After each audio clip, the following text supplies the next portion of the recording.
नमस्कार, आपके साथ मैं हूं गौरव अग्रवाल। आप देख रहे हैं देश का number 1 prime time show super prime time. शुरुआत इस वक्त की बड़ी खबर से। पुतिन को अजरबैजान का जवाब। रूस विमान हादसे का मुआवजा दे, ये कहा है अजरबैजान ने। अजरबैजान ने रूस से विमान हादसे का मुआवजा मांगा है। रूस पर विमान गिराने का आरोप है। पुतिन ने अजरबैजान से माफी भी मांगी थी। तो दिसंबर जैसे जैसे बीत रहा है, यूक्रेन की मुश्किलें और टेंशन दोनों बढ़ती जा रही है। अमेरिका और नेटो से मदद बेहद कम मिल रही है और रूस ने हमले की रफ्तार को और तेज कर दिया है। यूक्रेन में अटैक-एमएस मिसाइलें खत्म होने लगी हैं। स्टॉर्म शैडो मिसाइलों का स्टॉक बेहद कम है। अब यूक्रेन के पास सिर्फ ड्रोन बचे हैं, जिससे यूक्रेन युद्ध में बने रहने की कोशिश कर रहा है। लेकिन रूस स्कैंडर और क्लस्टर हथियारों का इस्तेमाल कर रहा है। रूस जनवरी में यूक्रेन को सरेंडर कराने के मिशन पर है, तो वही यूक्रेन ट्रंप काल के आने तक अपनी जमीन को कब्जे से बचाए रखने की कोशिश में है।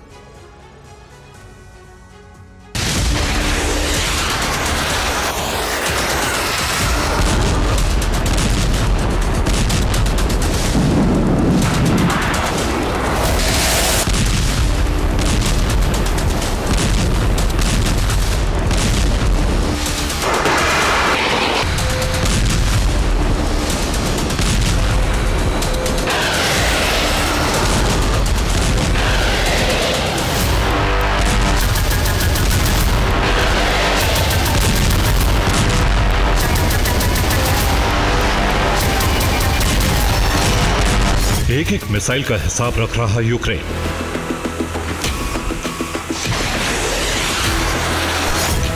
एक एक धमाके से पहले 10 बार सोच रहा यूक्रेन।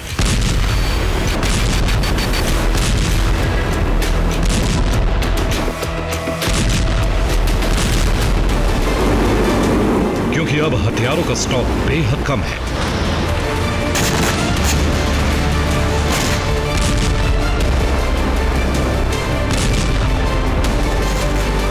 रिपोर्ट के मुताबिक सिर्फ 50 अटैक एमएस बची है। गिनती के स्टॉर्म शैडो मिसाइलें रह गई हैं और हाइमार्स के रॉकेट भी बेहद कम रह गए हैं।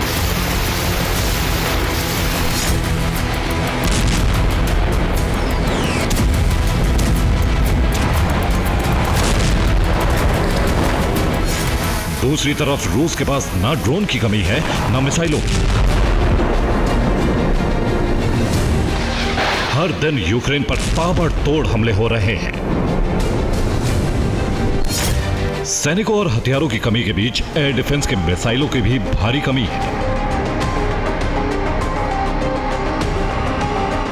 यही वजह है कि यूक्रेन की जमीन पर धमाके हो रहे हैं।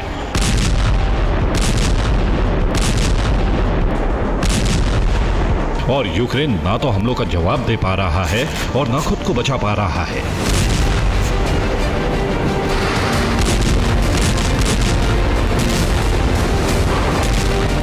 शनिवार को रूस ने एक बार फिर बड़ा हमला किया। आसमान में ड्रोन्स की गड़गड़ाहट गूंजने लगी।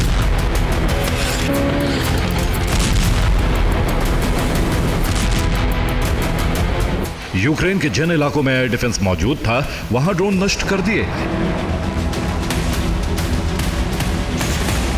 लेकिन बाकी इलाकों में धमाकों से तबाही मच गई।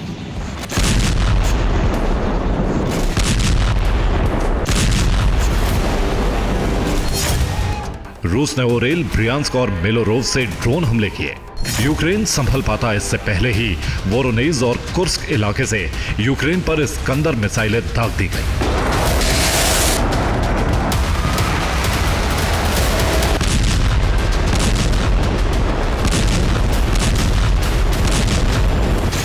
रूस निप्रो नदी के किनारे भी भयंकर हमले कर रहा है। यहां रूस ने उत्तरी किनारे पर बड़ा हमला किया। रूस के ताबड़तोड़ प्रहार से यूक्रेन को बहुत बड़ा नुकसान उठाना पड़ा है। यूक्रेन के 160 सैनिकों की मौत हो गई। 3 ड्रोन नष्ट करने वाले सिस्टम नष्ट हो गए। यूक्रेन के हथियार डिपो को भी तबाह कर दिया गया।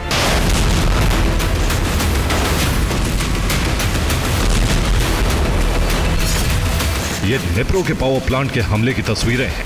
रूस ने यहां अपनी KH-101 मिसाइल का इस्तेमाल किया था, जबकि दूसरी तरफ यूक्रेन में तैनात L-504 एयर डिफेंस सिस्टम इसे रोकने की कोशिश कर रहा था, लेकिन मिसाइलें टारगेट तक पहुंचने में कामयाब रही।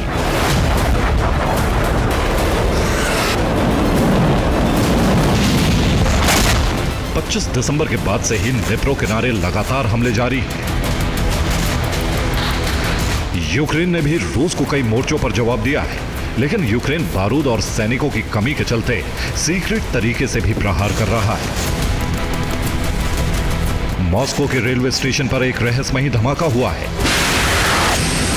पिछले कई महीनों से रूस की उन तमाम मालगाड़ियों को टारगेट किया जा रहा है जो सेना तक जरूरी सामान की सप्लाई में लगे हैं। तो जंग के मोर्चे पर रूसी सेना हावी है, लेकिन रूस में रहस्यमय हमलों से रूसी सेना में भय बढ़ता जा रहा है। 28 दिसंबर को मॉस्को के पास रेलवे स्टेशन पर अचानक ब्लास्ट हुआ। मालगाड़ी के डिब्बों में आग लग गई। ट्रेन में सैन्य सप्लाई का सामान रखा था। हालांकि हमेशा की तरह रूस ने किसी तरह के हमले से इनकार कर दिया है। ये कोई पहला हमला नहीं है।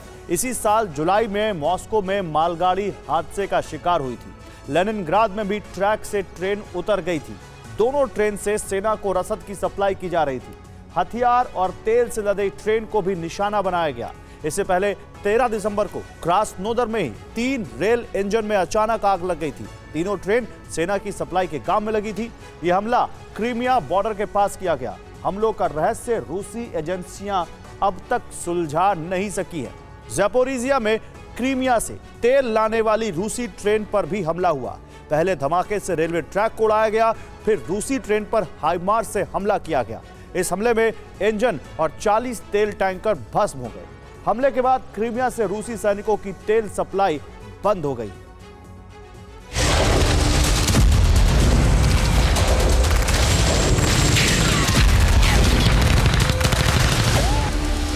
रूस ऐसे तमाम हादसों की वजह कुछ और बता रहा है, लेकिन रूस में फिर एक यूक्रेनी एजेंट की गिरफ्तारी से साफ हो गया है कि यूक्रेन के जासूसों का नेटवर्क रूस में कितना मजबूत है।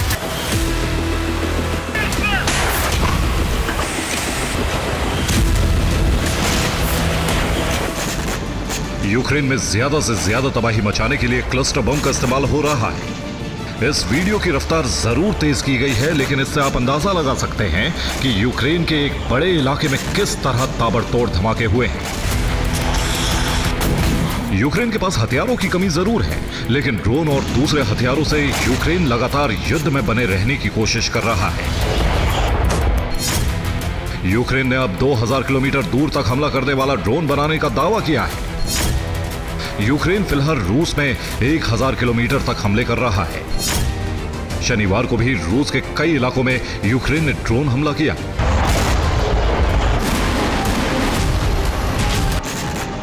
डोनेस्क में यूक्रेन के सैनिक पीछे हट रहे हैं, लेकिन ड्रोन से हमले का सिलसिला जारी है। यूक्रेन के ऐसे ड्रोन कुर्स्क में भी देखे गए थे। इस ड्रोन से केमिकल की वर्षा होती है, जिससे आग लग जाती है। विशेषज्ञों के मुताबिक यह ऐसा केमिकल है जो हवा के संपर्क में आने से जलने लगता है।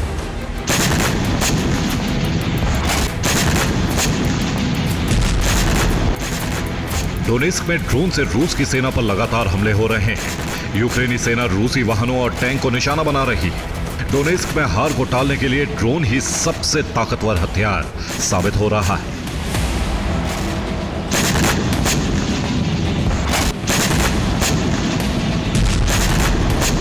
डोनेस्क के पोक्रोवस्क में भीषण जंग चल रही है। पोक्रोवस्क में रूसी सैनिकों की भारी तैनाती है, लेकिन यूक्रेनी सेना दूर रहकर भी सटीक हमले कर रही है। यूक्रेन के ड्रोन सैनिकों का पीछा कर रहे हैं और अब तक कई रूसी सैनिकों का संहार हो चुका है। ज़ैपोरिज़िया में यूक्रेनी सेना ने रूसी सेना पर घात लगाकर हमला किया। इस हमले में हाइमार्स का इस्तेमाल किया गया। ताबड़तोड़ रॉकेट प्रहार करके रूसी सेना की गाड़ियों को नष्ट कर दिया गया।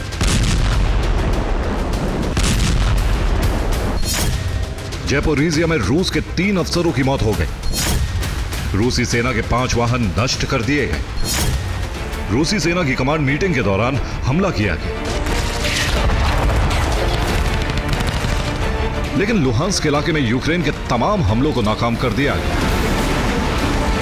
एक हफ्ते से लुहांस्क इलाके में यूक्रेन की फौज लगातार नाकाम हो रही है।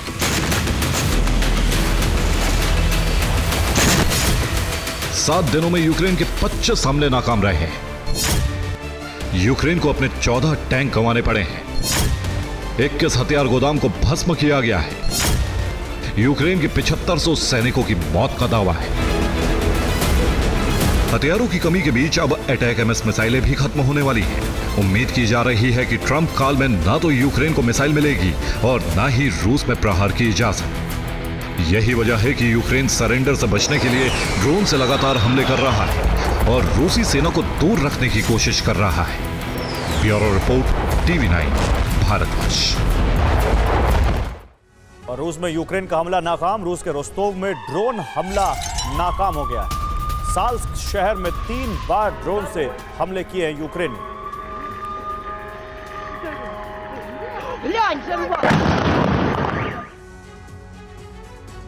तो तबाही का नया चैप्टर जल्द खुलने वाला है, क्योंकि रूस के राष्ट्रपति व्लादिमीर पुतिन ने यूक्रेन के बाद नए टारगेट फिक्स कर लिए हैं, जिसके लिए तबाही का दायरा बाल्टिक से अलास्का तक तय किया है। पुतिन के ब्लूप्रिंट से नेटो बौखला गया है, जिसने पलटवार के लिए बड़ी तैयारी शुरू कर दी है। यानी अब यूक्रेन के बाद युद्ध के नए एपिसेंटर बनने जा रहे हैं। जहां युद्ध हुआ तो वो कभी भी परमाणु युद्ध में बदल सकता है। इसके अलावा तीसरे विश्व युद्ध की आशंका भी तेज हो गई है, क्योंकि रूस अगर अलास्का पर हमले करता है तो अमेरिका को युद्ध में उतरना पड़ेगा, जिसके बाद रूस और अमेरिका आमने सामने होंगे, जो एक बड़ी तबाही की दस्तक होगी।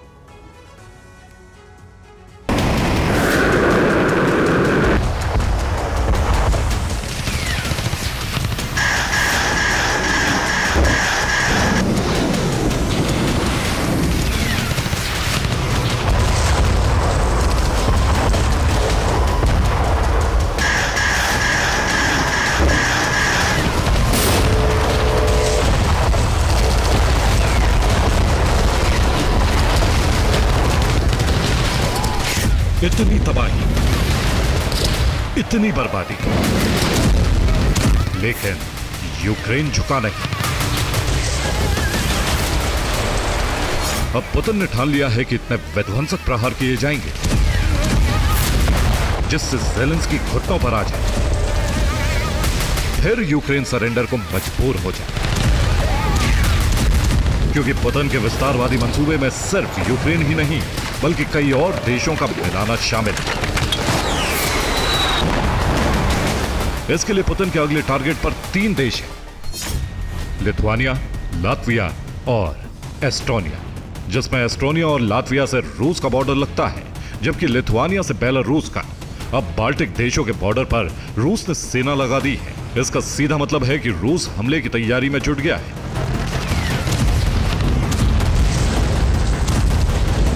नाटो में हड़कंप मचा हुआ है कि अभी यूक्रेन युद्ध का परिणाम सामने भी नहीं आया है। रूस ने यूरोप में अगले टारगेट फिक्स कर लिए हैं। इसके अलावा अमेरिका सीधे युद्ध में न उतरे, इसके लिए उसके एक इलाके पर रूस अपना कब्जा फिर चाहता है। एक तरफ रूस एस्टोनिया के बॉर्डर इलाके पर सैनिकों की तैनाती करके आगे बढ़ने की फिराक में है। क्रेमलिन एस्टोनिया के नार्वा टाउन पर कब्जा करना चाहता है। नार्वा एस्टोनिया का आखिरी शहर है जो रूस से लगता है। रूस नार्वा को अपना हिस्सा मानता है। दूसरी तरफ हजारों किलोमीटर दूर अलास्का पर रूस ने फिर से कब्जे का दावा किया है। वो अमेरिका से अलास्का को वापस लेना चाहता है। पिछले कुछ वक्त से रूस के कई प्लेन अलास्का के एयर स्पेस में भी देखे गए हैं।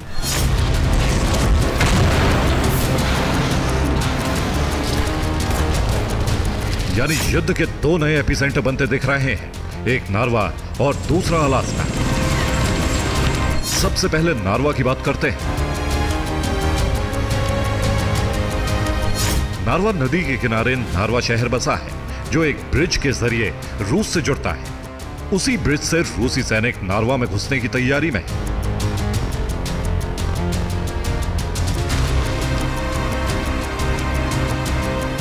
इसके अलावा रूस की कई गतिविधि इशारा कर रही हैं कि रूस जल्द ही नार्वा में कुछ बड़ा करने वाला है।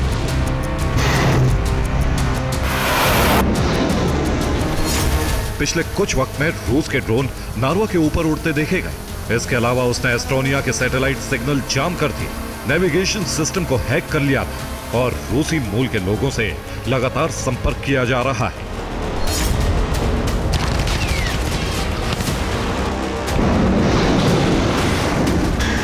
नाटो की तरफ से कहा गया है एस्टोनिया एक बड़े खतरे में घिरने वाला है, क्योंकि नार्वा में क्रेमलिन रूसी प्रवासियों की सुरक्षा का मुद्दा उठाकर उन्हें भड़का सकता है। नार्वा समेत एस्टोनिया के पूर्वी इलाकों पर कब्जा करने के लिए आगे बढ़ सकता है।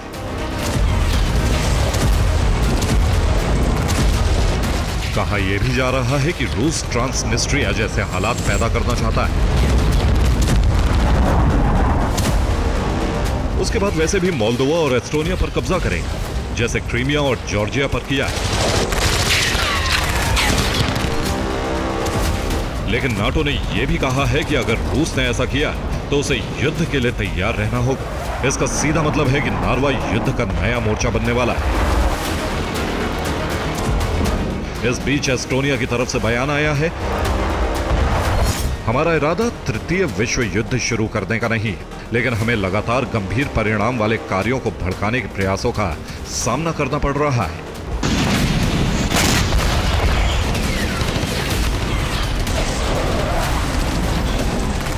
एस्टोनिया को खतरा इसलिए भी है कि उसकी 14 लाख की आबादी में से एक चौथाई यानी करीब 4 लाख लोग रूसी मूल के हैं, जो एस्टोनिया की नागरिकता रखते हैं, लेकिन रूस से उनका जुड़ाव भी है। अब इन्हीं लोगों को उकसाकर एस्टोनिया को गृह युद्ध में धकेलने की रणनीति पर रूस काम कर रहा है, जिसका पहला टारगेट एस्टोनिया का नार्वा बना है। और एस्टोनिया का नार्वा युद्ध का नया एपिसेंटर बनने जा रहा है। यह रूस एस्टोनिया के 338 किलोमीटर लंबे बॉर्डर के बीच बसा एक टाउन है, जिस पर रूस कब्जा करने की तैयारी में है। एस्टोनिया के नार्वा की आबादी 56,000 है, जिसमें 93% लोग रशियन बोलते हैं और इसी वजह से नार्वा पर रूस अपना दावा करता रहा है। 2002 में पहली बार पुतिन ने नार्वा को रूस का हिस्सा बताया था। अब रूस नार्वा पर कब्जे के लिए प्लानिंग कर रहा है। खतरे को देखते हुए एस्टोनिया ने बॉर्डर पर सुरक्षा बढ़ा दी है। रूस के ड्रोन लगातार नार्वा पर निगरानी रख रहे हैं। एस्टोनिया की तरफ से नेटो सैनिक बॉर्डर पर तैनात किए गए। एस्टोनिया ने एयर डिफेंस सिस्टम और टैंक बटालियन भी तैनात कर दी है, जबकि रूस ने भी टैंक बटालियन और सैनिक नार्वा के पास भेज दिए।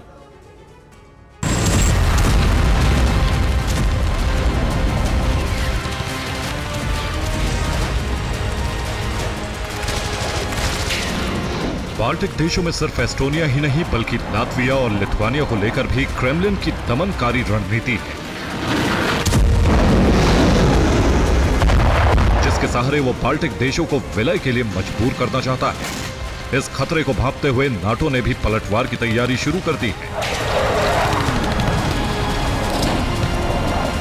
वो नाटो देशों की सुरक्षा के लिए रणनीति बना रहा है, जबकि उससे पहले यूक्रेन में ही रूस को उलझाने की तैयारी है। इसके लिए डेनमार्क F-16 का दूसरा बैच यूक्रेन को देने जा रहा है, जबकि ब्रिटेन ने यूक्रेन के सैनिकों और पायलट को कॉम्बैट ट्रेनिंग का ऐलान किया है। साथ ही बाइडेन अपने शासनकाल में हथियारों की आखिरी खेप भेजने वाले हैं, जबकि बाल्टिक देशों के बॉर्डर पर नाटो ने अपने सैनिक तैनात कर दिए हैं।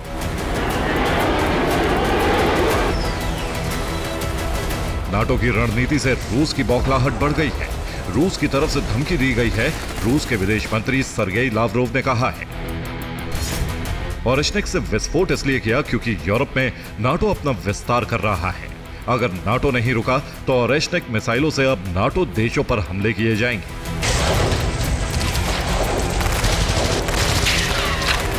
इसका सीधा मतलब है रूस अब नाटो से टकराने के लिए तैयार है।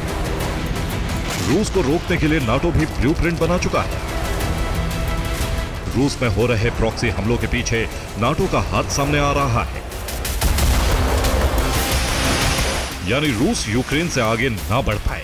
लेकिन पुतिन 2017 के पहले से तैयारी कर रहे हैं। ओरेशनिक मिसाइल भी तभी बनाई गई थी। कुछ वक्त पहले ब्रिटेन ने इसको लेकर खुलासा किया था। इसके अलावा रूस की प्लानिंग है कि अमेरिका युद्ध में ना उतर पाए, इसलिए पुतिन ने अलास्का वापस लेने का एजेंडा फिर से शुरू कर दिया है। बताया जा रहा है पुतिन ने अलास्का पर कब्जे के लिए एक सीक्रेट ऑपरेशन शुरू कर दिया है। अभी ऑपरेशन शांतिपूर्वक चल रहा है, लेकिन धीरे धीरे यह ठीक उसी तरह हो जाएगा जैसे यूक्रेन में रूसी सैनिक तबाही मचा रहे हैं। यही वजह है कि बीच बीच में रूसी फाइटर जेट अलास्का के एकदम पास तक पहुंच जाते हैं। कुछ महीने पहले अलास्का में एकदम पास रूस ने 11 वॉरशिप की तैनाती करके सीधे तौर पर अमेरिका को धमकी दे डाली थी। जबकि कुछ दिन पहले रूसी जेट अलास्का के एयर स्पेस में जा घुसे थे।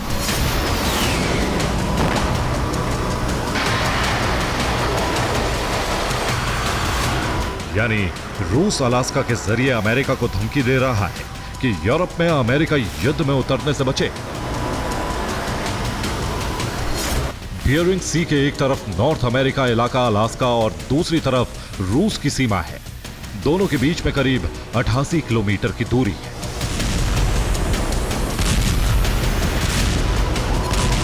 एक तिहाई यूरोप के बराबर का हिस्सा अमेरिका ने साल 1867 में रूस से कौड़ियों के भाव में खरीद लिया था। उस वक्त अलास्का की कीमत महज 45 करोड़ लगाई गई थी, जो 2 सेंट यानी करीब 50 पैसे प्रति एकड़ की दर पर थी। तब से अलास्का अमेरिका के लिए कमाई का बड़ा जरिया बना हुआ है, क्योंकि अलास्का में सोने हीरे की खदानें हैं, गैस और तेल का आकृत भंडार है। इसके अलावा फिशिंग और टूरिज्म से अमेरिका हर साल अरबों डॉलर कमाता है।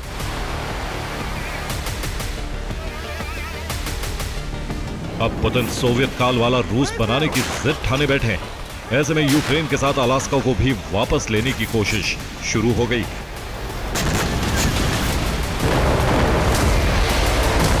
इसके लिए एक सीक्रेट ऑपरेशन चलाया जा रहा है, ठीक वैसे ही जैसे एस्टोनिया के नार्वा के लिए चलाया जा रहा है। Bureau report, TV9 Bharatvarsh. और यूक्रेन के बेलोगोरोव में हमला, यूक्रेन के 3 सैन्य ठिकानों पर यह हमला हुआ है। बेलोगोरोव में हमला हुआ है, 3 सैन्य ठिकानों पर आर्टिलरी से रूसी सेना का प्रहार।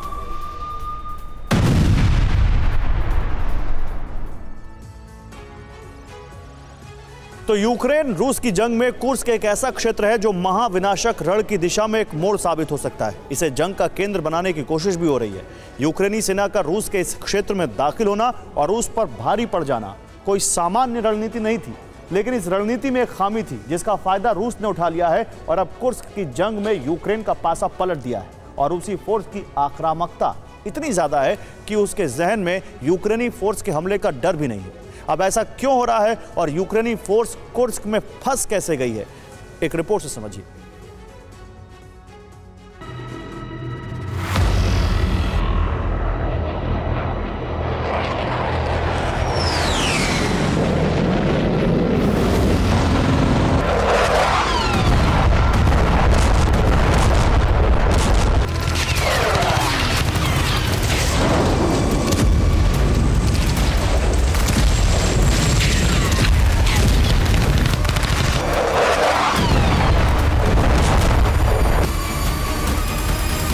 दुनिया को युद्ध की आग में जलाने वाली विनाशक जंग का यह द्वार कुर्स्क है, जो यूक्रेन के लिए सीज फायर की डील के लिए रणनीतिक वॉर जोन है, तो वहीं रूस के लिए अपने गौरवशाली टैंक युद्ध वाले इतिहास को बचाने की जंग है।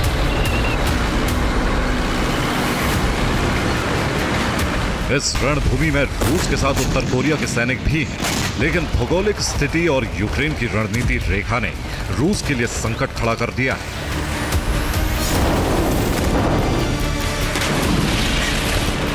यूक्रेनी सेना सूमी से सुत्जांस्की होते हुए आगे बढ़ती चली गई और कुर्स्क को कब्जे में ले ली। इसके लिए रूस की प्राथमिकता यूक्रेनी फोर्सेस क्षेत्र की आजादी बन गई।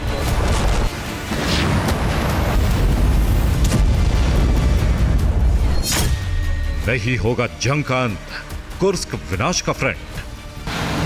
अब मान लिया गया है कि रूस यूक्रेन की जंग के प्रसार का केंद्र कुर्स्क है।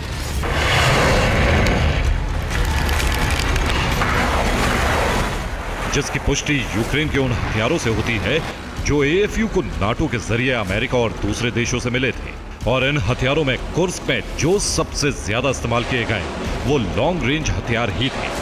हालांकि अब तक की स्थिति में यूक्रेन इसलिए मजबूत था क्योंकि जिस जगह तक यूक्रेनी फोर्स पहुंच चुकी है वहां से रूसी हवाई योद्धाओं को निशाना बनाना बेहद आसान था।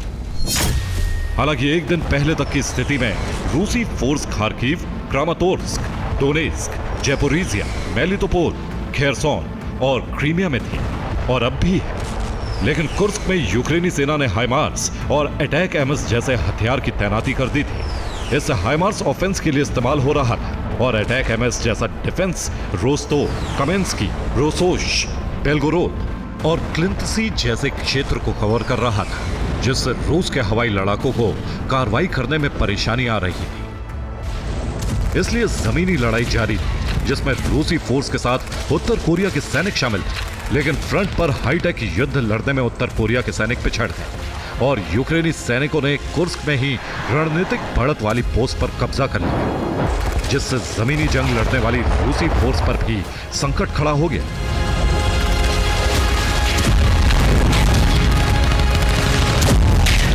लेकिन अचानक पासा पलट गया। कुर्स्क में यूक्रेन की फोर्स बुरी तरह से फंस गई।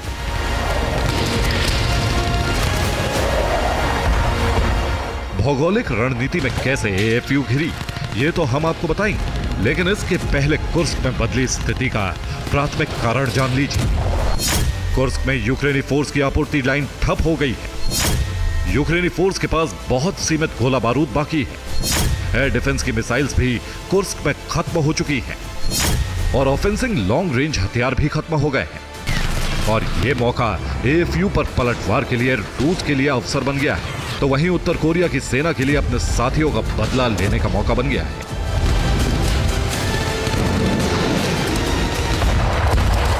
इसलिए जमीनी सीमा पर रूसी इन्फेंट्री के लिए बैकअप बनकर नॉर्थ कोरिया के सैनिकों ने यूक्रेनी फोर्स के खेमे में खलबली मचा दी और रूस के हवाई लड़ाके कुर्स्क के आसमान पर बेझिझक आक्रमण की मुद्रा में आ गए।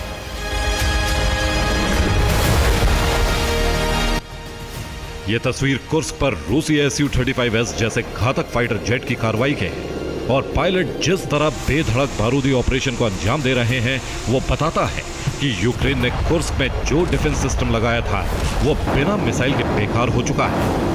रूस के इस फाइटर ने कुर्स्क में यूक्रेनी फोर्स के ठिकानों पर भयंकर तबाही मचाई है। ये वीडियो भी कुर्स्क का है और इस वीडियो में साफ दिख रहा है कि रूस का Su-30SM फाइटर प्लेन तबाही मचा रहा है। इस फाइटर जेट में इनबिल्ट 30 mm GSH-30 यूक्रेनी सेना को निशाना बना रही है और ये निशाने आसानी से लगाए जा रहे हैं। ना तो यूक्रेनी आर्टिलरी का डर दिख रहा है, ना ही एंटी एयरक्राफ्ट गन का भय है।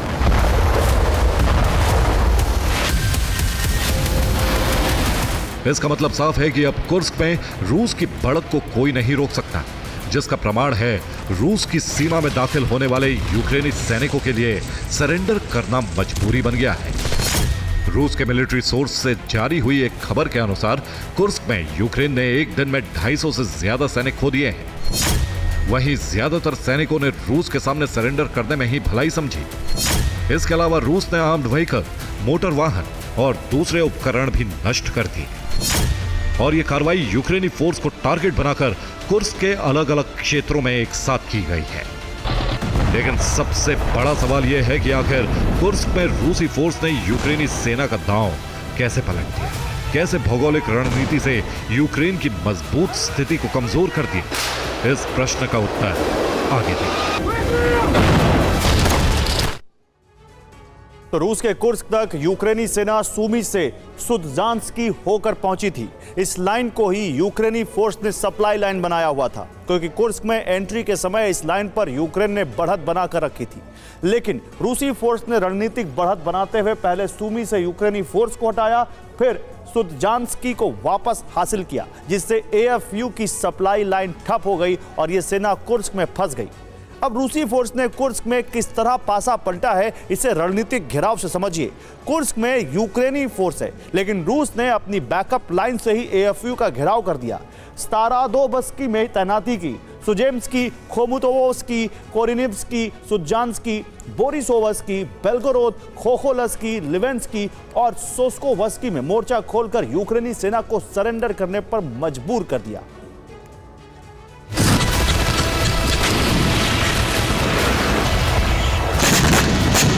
कुर्स्क क्षेत्र में यूक्रेन के ऑपरेशन को हैंडल करने वाली पेंटागन की 225वीं असॉल्ट बटालियन ने कुर्स्क में बदल रही स्थिति पर अलार्म दे दिया है। इस यूनिट ने एक रिपोर्ट दी है कि कुर्स्क में आर्म्ड व्हीकल्स की कमी हो गई है और रूसी फोर्स इसे अवसर की तरह ले रही है, जिन्होंने रात में ड्रोन हमले करके पूरी पड़ताल की और फिर एएफयू के खिलाफ जमीनी और हवाई ऑपरेशन एक साथ लॉन्च कर दिया है। इस दावे की पुष्टि करता है यूक्रेन की सीमावर्ती डोनबास रीजन में एक्टिवेट सिवियर बैटल ग्रुप, जो रूस के लिए इस समय एफवीपी ड्रोन ऑपरेटर की भूमिका निभा रहा है। और इसी ग्रुप ने कुर्स्क पर ड्रोन अटैक करके यूक्रेनी फोर्स को दहलाया है। ठीक ऐसे ही क्रीमिया से पैराट्रूपर्स भी कुर्स्क में जमीनी सीमा से एंटर हुए और उन्होंने यूक्रेनी फोर्स के कब्जे वाले सीमावर्ती क्षेत्र को आजाद करा दिया। इस कार्रवाई में एएफयू के कई सैनिक मारे गए और कई सैनिकों ने सरेंडर कर दिया।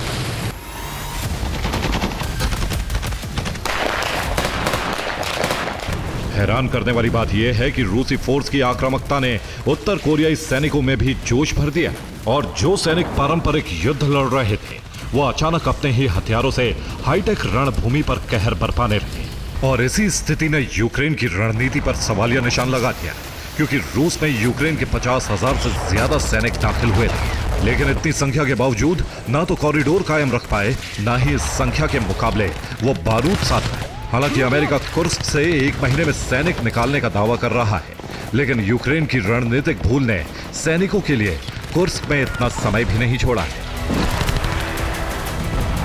Bureau report, TV9 Bharatvarsh. Syria बीते 1 दशक से अमेरिका और रूस का अखाड़ा बना हुआ है। असद शासन के खत्म होने के बाद दुनिया को यकीन था कि अरब से रूस का प्रभुत्व खत्म हो जाएगा, लेकिन व्लादिमीर पुतिन सीरिया छोड़ने के लिए तैयार नहीं है। रूस की सेना अब भी खमीमिम एयरबेस पर मौजूद है। ऐसे में अमेरिका और ब्रिटेन ने रूस के खिलाफ नया प्लान तैयार किया है ताकि सीरिया को रूसी सेना से मुक्त करवाया जा सके। लेकिन अमेरिका की रणनीति सीरिया को एक बार फिर सुलगा रही है। सिर्फ इतना ही नहीं, सीरिया में एक बार फिर विद्रोही गुटों की जंग शुरू हो चुकी है।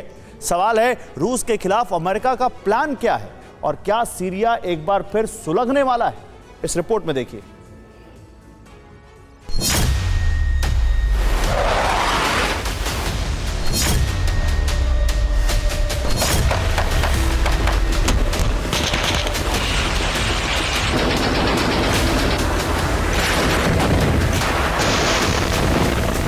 असद शासन खत्म हुए 3 हफ्ते बीत चुके हैं। सीरिया में अंतरिम सरकार का गठन हो चुका है। सीरिया से विस्थापित लोग वापस लौट रहे हैं। परिस्थितियां ठीक वैसी ही हैं जैसे सीरियाई लड़ाके और विद्रोही गुट चाहते थे, लेकिन इसके बाद भी सीरिया शांत नहीं है। सीरिया की सड़कें गोलियों और टैंकों की आवाजों से गूंज रही हैं।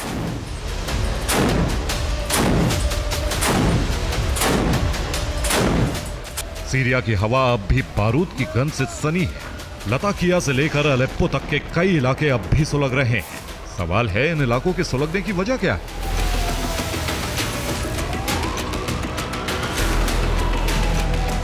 सीरिया में बरसते बारूद की 3 प्रमुख वजहें हैं। वजह नंबर 1, सीरिया से रूस के संपूर्ण खात्मे का अमेरिकी षड्यंत्र।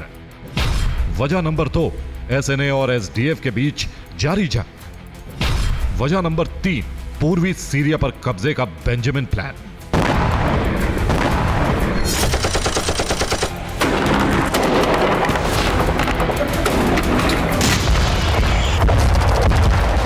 यही वो 3 वजहें हैं जो आज भी सीरिया को सुलगा रही हैं, और इनमें टॉप पर है अमेरिका और रूस की अदावत।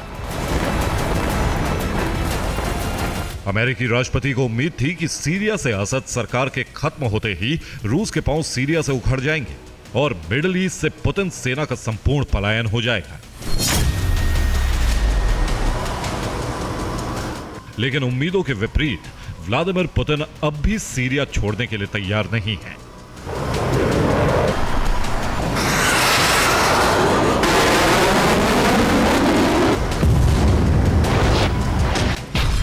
रूस ने अपनी सेना सीरिया के सभी पोस्ट से हटा ली है, लेकिन रूसी सेना अब भी खमीमिम एयरबेस पर मौजूद है। खबर है कि रूस खमीमिम एयरबेस को छोड़ने के मूड में नहीं है।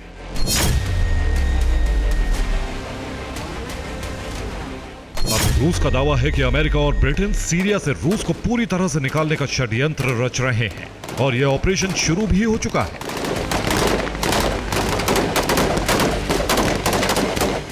दावा है कि सीरियाई लड़ाकों ने खमीमिम एयरबेस को चारों तरफ से घेर लिया है। यह वीडियो खमीमिम एयरबेस के ठीक सामने का है। वीडियो में एक सीरियाई लड़ाका नजर आ रहा है।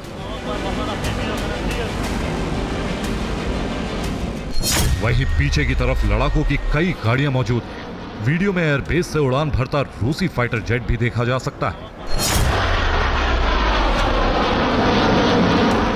रूस की खुफिया एजेंसी एफएसबी ने अपनी एक रिपोर्ट में दावा किया है अमेरिका और ब्रिटेन आईएसआईएस को प्रॉक्सी के तौर पर इस्तेमाल कर रहे हैं। आईएसआईएस लड़ाके CIA और MI6 के संपर्क में हैं। वो सीरिया में मौजूद रूसी बेस पर हमले की योजना बना रहे हैं।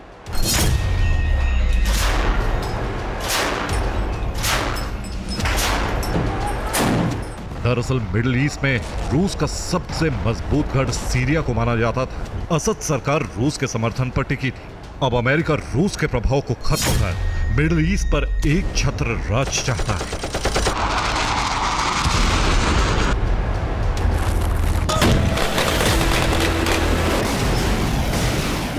इधर रूस और अमेरिका की अदावत सीरिया को सुलगा रही है, तो वहीं बेंजामिन नेतन्याहू की महत्वाकांक्षा सीरिया के लोगों में भय भर रही है।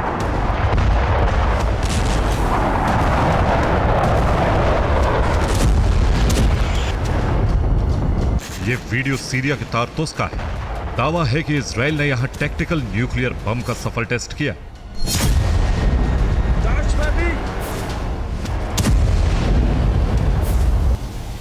धमाके के बाद कई फीट ऊंचा मशरूम क्लाउड देखने को मिला। दावा है कि इस धमाके के बाद करीब 200 फीट के इलाके में सब कुछ राख हो गया।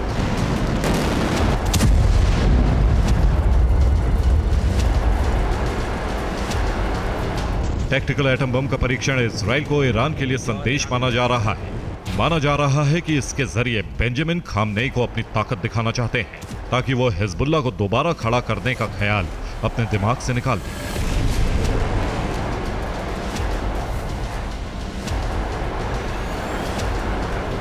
इधर सीरिया के विद्रोही लड़ाकों के बीच एक बार फिर आपसी जंग शुरू हो चुकी है और जंग का सेंटर बना है अलेप्पो शहर।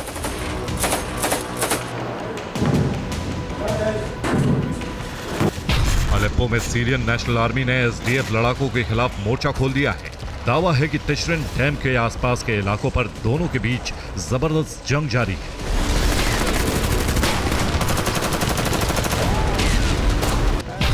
मनबिज में कुर्द बलों ने सीरियाई नेशनल आर्मी यानी एसएनए पर बड़ा हमला किया। दावा है कि हमले में 7 लड़ाके मारे गए। अलेप्पो के अफरीन में भी कई जगहों पर झड़प जारी है। सीरियन नेशनल आर्मी और कुर्द लड़ाके एक दूसरे पर हमले कर रहे हैं। दरअसल सीरिया में इस वक्त विद्रोही गुटों के बीच कब्जे की जंग छिड़ गई है। इसमें एक तरफ एसडीएफ यानी सीरियन डेमोक्रेटिक फोर्स के लड़ाके हैं, जिन्हें अमेरिका का समर्थन है। वहीं दूसरी तरफ एसएनए यानी सीरियन नेशनल आर्मी है, जिन्हें तुर्की का समर्थन है। दरअसल एसडीएफ कुर्द लड़ाकों का एक समूह है जो सीरिया से अलग कुर्द देश की मांग कर रहे हैं। वहीं इन्हें तुर्की का कट्टर विरोधी माना जाता है। अलग देश मिलने पर यह तुर्की के लिए सबसे बड़ा खतरा होंगे, इसीलिए तुर्की सीरियन नेशनल आर्मी को समर्थन दे रहा है। अब एसडीएफ कमांडर ने साफ कर दिया है कि वो हर हालात में अपना हक लेकर रहेंगे। एक तरफ एसडीएफ लीडर अलग देश की मांग कर रहे हैं, तो वहीं दूसरी तरफ एचटीएस कमांडर गुलानी ने साफ कर दिया है कि सीरिया का विभाजन किसी कीमत पर नहीं होगा। उन्होंने अपने बयान में कहा, उत्तरी सीरिया में एसडीएफ से बात की जाएगी। सीरियाई रक्षा मंत्री कुर्द बलों को साथ लेकर आएगा। कुर्द लोग सीरिया का अभिन्न अंग है। सीरिया का कभी विभाजन नहीं होगा। सिर्फ इतना ही नहीं, उन्होंने ये भी कहा कि सीरिया में फिलहाल चुनाव संभव नहीं है। इसमें अभी 4 साल का वक्त और लग सकता है। साफ है, सीरिया अभी शांत नहीं और आने वाले वक्त में दुनिया की महाशक्तियों का यह अखाड़ा बड़ी जंग का केंद्र बन सकता है। Bureau report, TV9 Bharatvarsh.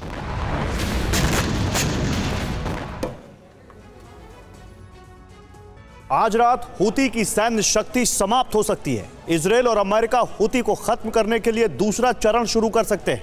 Yemen में विनाश का खतरा तब मंडराने लगा जब हूती ने इजरायल और अमेरिका को एक साथ बड़ा जख्म दे दिया। हूती ने इजरायल के नवातिम एयरबेस पर तबाही मचाई तो अमेरिका के 13वें MQ-9 रीपर ड्रोन को जला दिया। इसी बात से भड़के अमेरिका और इजरायल हूती पर 26 दिसंबर से भी बड़ी एयर स्ट्राइक कर सकते हैं।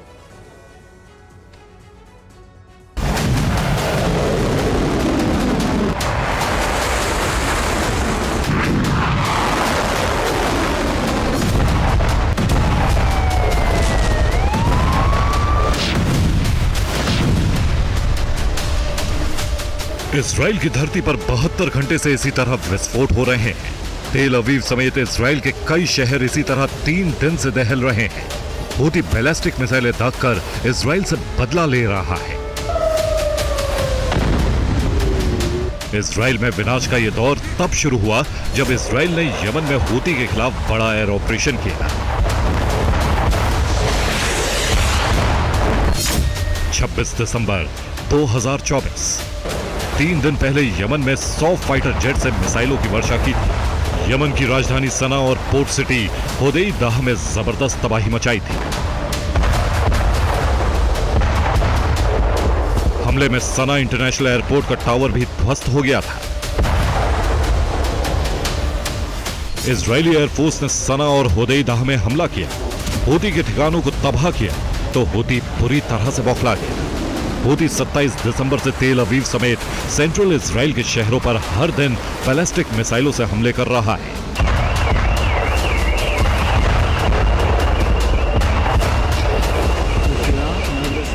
हूती ने इजराइल में इस बार भी फिलिस्तीन 2 मिसाइलों से हमला किया। तेल अवीव के आसमान में 2 मिसाइलें पहुंची, लेकिन इजरायली एयर डिफेंस ने इन्हें आसमान में ही तबाह कर दिया। और इसी तरह बेन गुरियन एयरपोर्ट पर हमले का एक और प्रयास विफल हो गया। हूती ने इजराइल की राजधानी को टारगेट किया तो पूरे तेल अवीव में आपातकाल लग गया।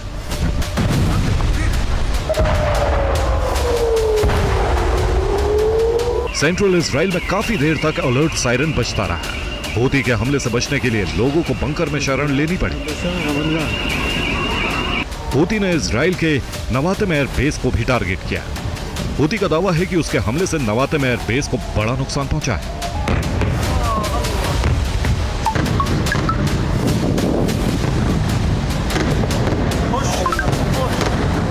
हूती का साथ हमास ने भी दिया।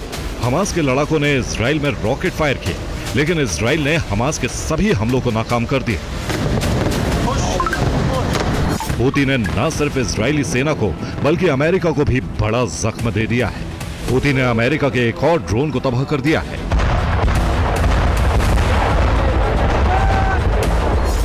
इस तस्वीर को देखिए। हूती ने अमेरिका के MQ-9 रीपर ड्रोन को टारगेट किया तो वो कुछ इस तरह जलते हुए जमीन पर आ गया। यह 13वां रीपर ड्रोन है जिसे हूती ने जलाया है। यानी अब तक हूती अमेरिका के 13 MQ-9 रीपर ड्रोन को भस्म कर चुका है।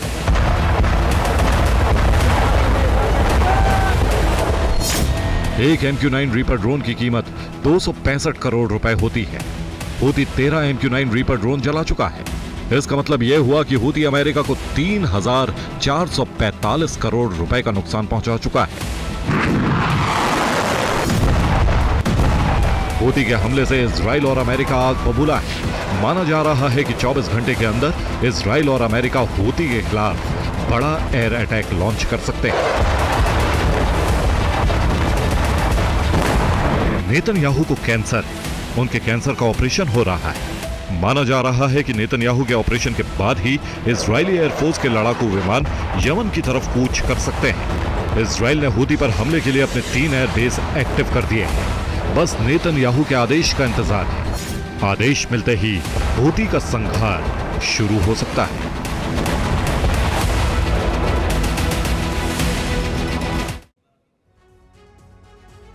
और पाकिस्तान और अफगानिस्तान में छिड़ी जंग बहुत खतरनाक रूप ले चुकी है। तालिबान के लड़ाके पाकिस्तान के अंदर घुसकर न सिर्फ हमले कर रहे हैं बल्कि पाकिस्तानी इलाकों पर कब्जा करना भी शुरू कर दिया है।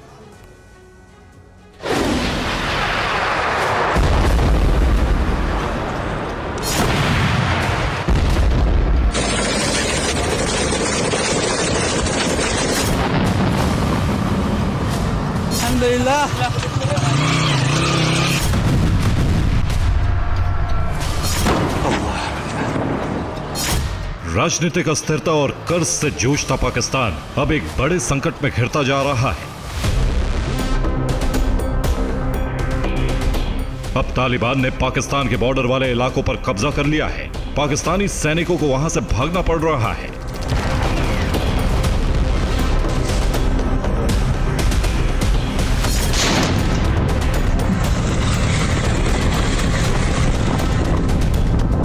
हालात ऐसे हैं कि तालिबानी लड़ाके आगे बढ़ रहे हैं, जिन्हें वहां की आवाम का भी साथ मिल रहा है।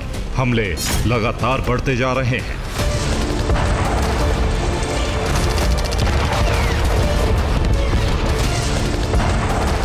इस वीडियो में देखिए कैसे तालिबानी लड़ाकों ने एक मिलिट्री व्हीकल में आग लगा दी। इसी तरह कई हमले किए हैं, जिसमें कई वाहनों को फूंक डाला। इसी तरह एक और वीडियो सामने आया है, जिसमें पाकिस्तानी आर्मी के एक हेलीकॉप्टर को मार गिराया, जो तालिबानी लड़ाकों पर हमले कर रहा था। इन हमलों के बाद पाकिस्तान की सरकार ने अफगान तालिबान के खिलाफ एक स्पेशल ऑपरेशन शुरू किया है, जिसमें अफगानिस्तान में घुसकर एयर स्ट्राइक कर डाली। इस हमले में 50 से ज्यादा लोग मारे गए, जबकि अफगानिस्तान का दावा है कि एक भी तालिबानी लड़ाका नहीं मारा गया। पाकिस्तान ने ऑपरेशन तालिबान का ब्लूप्रिंट बनाया है, जिसके तहत तालिबानी लड़ाकों को अफगानिस्तान में खदेड़ दिया जाएगा और एक बफर जोन बनाने की तैयारी है। अफगान तालिबान को हराने का प्लान जितना आसान पाकिस्तान को लग रहा है, वो बेहद मुश्किल है, क्योंकि डोरंड लाइन पार करके हजारों लड़ाके पाकिस्तान में घुस चुके हैं।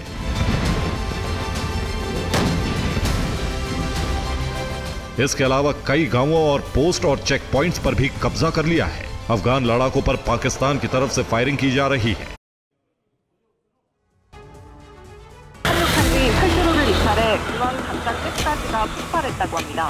다시 한번 전해드리겠습니다. 오늘 오전 9시 10분쯤 전남 무안공항에서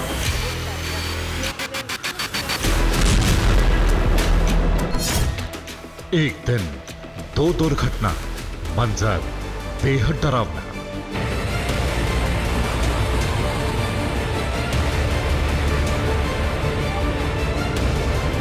कैमरे में कैद ये मंजर दक्षिण कोरिया के मुआन अंतरराष्ट्रीय हवाई अड्डे का है, और ये प्लेन भी दक्षिण कोरिया का ही सबसे सस्ती सेवा देने वाली जेजू एयरलाइंस का है।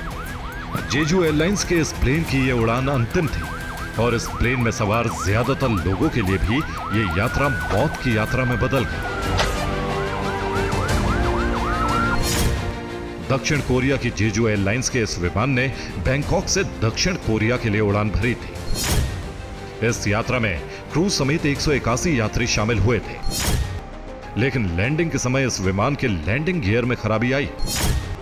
पायलट ने प्लेन की क्रैश लैंडिंग कराने की कोशिश की, लेकिन क्रैश लैंडिंग के दौरान ही प्लेन अनियंत्रित होकर हादसे का शिकार हो गया, जिसमें टेल सेक्शन में बैठे 2 क्रू मेंबर्स ही हादसे में बच सके।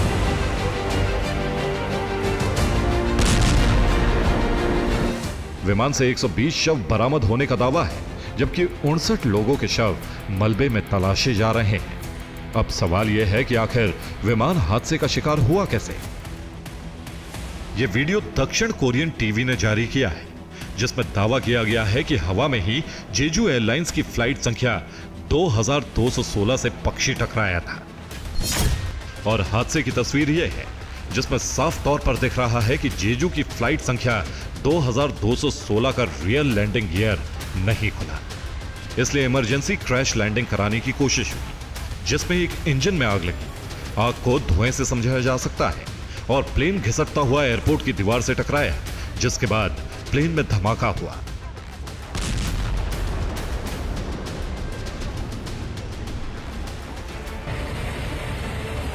ठीक ऐसा ही एक हादसा कनाडा में भी हुआ, लेकिन कनाडा के हादसे में जो यात्री प्लेन में सवार थे वो खुशकिस्मत थे। कनाडा की PAL एयरलाइंस की एयर कनाडा एक्सप्रेस फ्लाइट संख्या 2259 भी हादसे का शिकार हुई।